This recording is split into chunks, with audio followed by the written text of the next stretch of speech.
तो स्टूडेंट्स हम जो है वो कुछ शॉर्ट क्वेश्चंस को डिस्कस करने वाले हैं। तो ये शॉर्ट क्वेश्चंस जो आपने चैप्टर पूरा पढ़ा है, चैप्टर नंबर 5 जो है आपका, तो उसी में से जो है वो दिए गए हैं।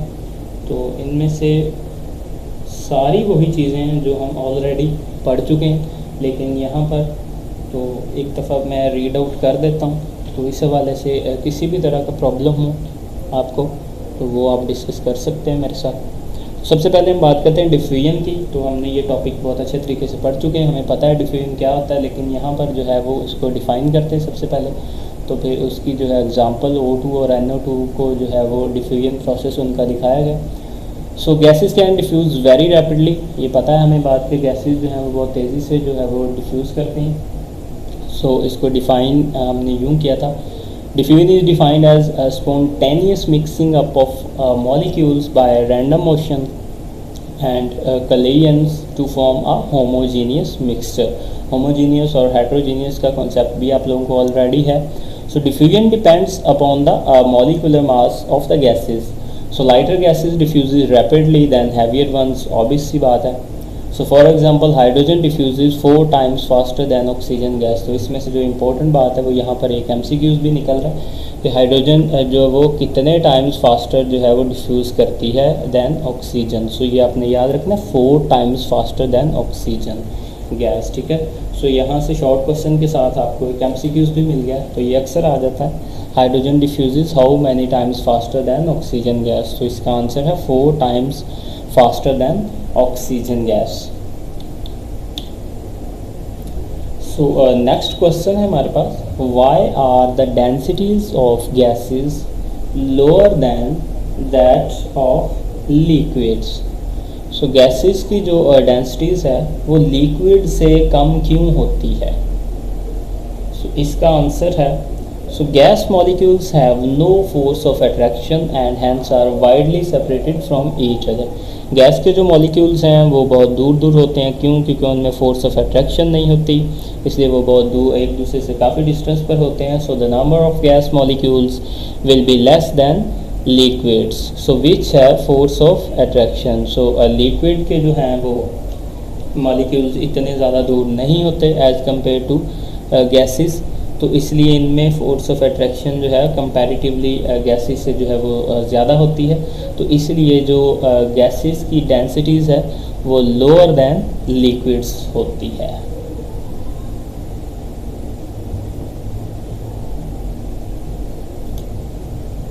सो नेक्स्ट हमने बताना है इवेपोरेशन के बारे में। सबसे पहले इवेपोरेशन को डिफ़ाइन करते हैं और उसके साथ हमने इसके 3 फैक्टर्स पढ़े थे जिन पे इवेपोरेशन जो है वो डिपेंड करती है, ठीक है। तो सबसे पहले हम डिफ़ाइन करते हैं, the process of changing of a liquid into a gas phase इस कॉल्ड इवेपोरेशन। ये डेफिनेशन मैंने आपको इसकी करवाई थी कि किसी भी लिक्विड का गैस फेज में चेंज होना, इस प्रोसेस को हम इवेपोरेशन कहते हैं, और किसी भी गैस का लिक्विड फेज में चेंज होना उसको हम कंडेंसेशन कहते हैं। जो कंडेंसेशन होता है वो उसके अपोजिट होता है किसके, इवेपोरेशन के। So is reverse to condensation in which gas changes into liquid. So यहाँ तक जो है आप लिख दें, अगर सिर्फ इवेपोरेशन को डिफ़ाइन करने का कहा गया तो आपका आंसर जो है वो कंप्लीट हो जाता है। सो नेक्स्ट जो है ये वैसे मैंने ऐड किया है आपके नॉलेज के लिए, evaporation is an endothermic process. Endothermic process और एक्सोथर्मिक प्रोसेस क्या होते हैं ये दोनों आप लोग पढ़ चुके हैं। एक्सोथर्मिक प्रोसेस ऐसे प्रोसेस होते हैं जिनमें हीट जो है वो रिलीज़ होती है।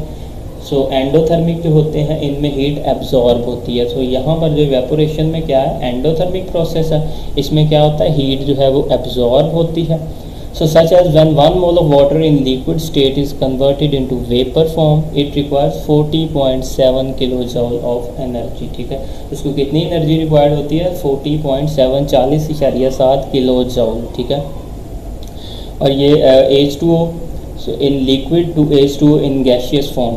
L का जो मतलब है वो लिक्विड है और G जो साथ लिखा है इसका मतलब है गैशियस फॉर्म में। सो डेल्टा हीट, सो उसके साथ जो सर्कल लगा हुआ है छोटा सा, ये जो है वो सेल्सियस स्केल के साथ जो है वो नॉर्मली यूज़ होता है, केल्विन के साथ जो है ये यूज़ नहीं होता। तो वेपराइजेशन के लिए, प्रोसेस के लिए कितनी एनर्जी रिक्वायर्ड होती है, वो 40.7 किलो जूल पर मोल जो है वो रिक्वायर्ड होती है। ठीक है।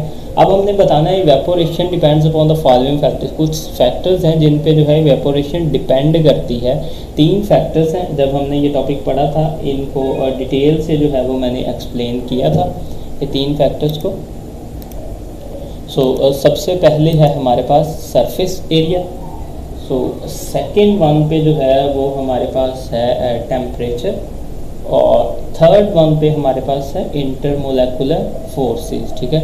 इवेपोरेशन के बारे में आपने थोड़ा सा बता देना, is a surface phenomena, greater is the surface area greater is evaporation. जितना ही ज़्यादा सरफेस एरिया होगा तो इवेपोरेशन भी उतनी ही ज़्यादा होगी।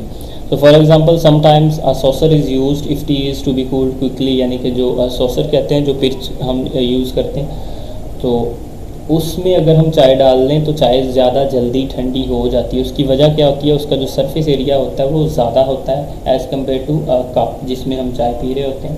तो इसलिए उसमें जब हम पॉट करते हैं उसको तो उसका सरफेस एरिया ज़्यादा होता है, तो इस वजह से जो चाय है वो जल्दी ठंडी हो जाती है। This is because evaporation from the larger surface area of a saucer is more than that from the smaller surface area of a tea cup, ठीक है। ये वही है जो मैंने एक्सप्लेन किया अभी। टेम्परेचर पे जो कैसे है डिपेंड करता है इवेपोरेशन का process. At high temperature, a rate of evaporation is high because at high temperature, kinetic energy of the molecules increases. जितना ज़्यादा टेम्परेचर होगा इवेपोरेशन भी उतनी ही ज़्यादा होगी, ठीक है। उसकी वजह क्या है, kinetic energy of the molecules increase, वो ज़्यादा हो जाती है, so that they overcome the intermolecular forces. Intermolecular forces को ओवरकम कर लेते हैं, उन पर गालिब आ जाते हैं, एंड इवेपोरेट रैपिडली, और जल्दी से तेज़ी से जो है वो इवेपोरेट हो जाते हैं। For example water level in a container with hot water decreases earlier than that of container with cold water. ये एग्जांपल।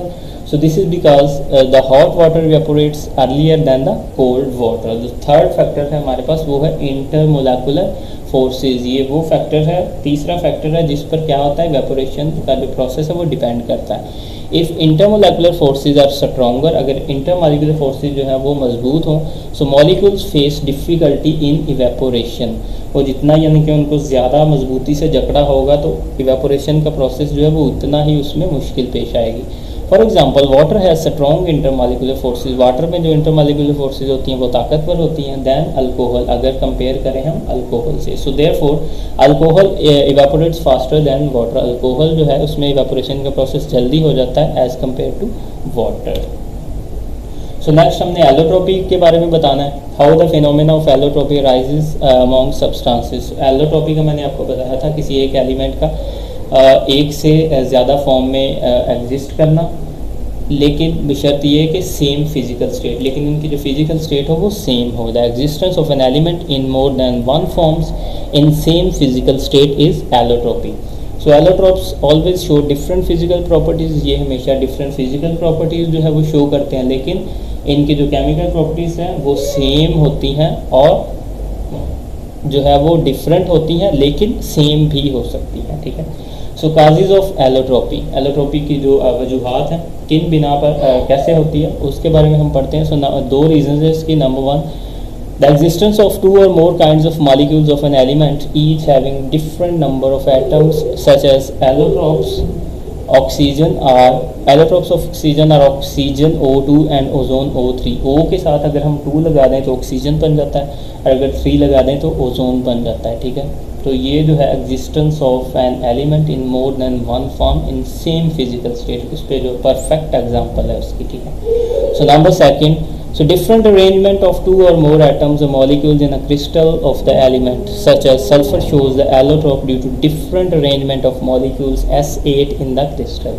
so सल्फर की जो एग्जांपल दी गई यहाँ पर, सल्फर जो है वो मोनोक्लिनिक फॉर्म में और रोम्बिक फॉर्म में जो था उसकी एग्जांपल्स मैंने आपको दी थी जब हम टॉपिक को रीड आउट कर रहे थे।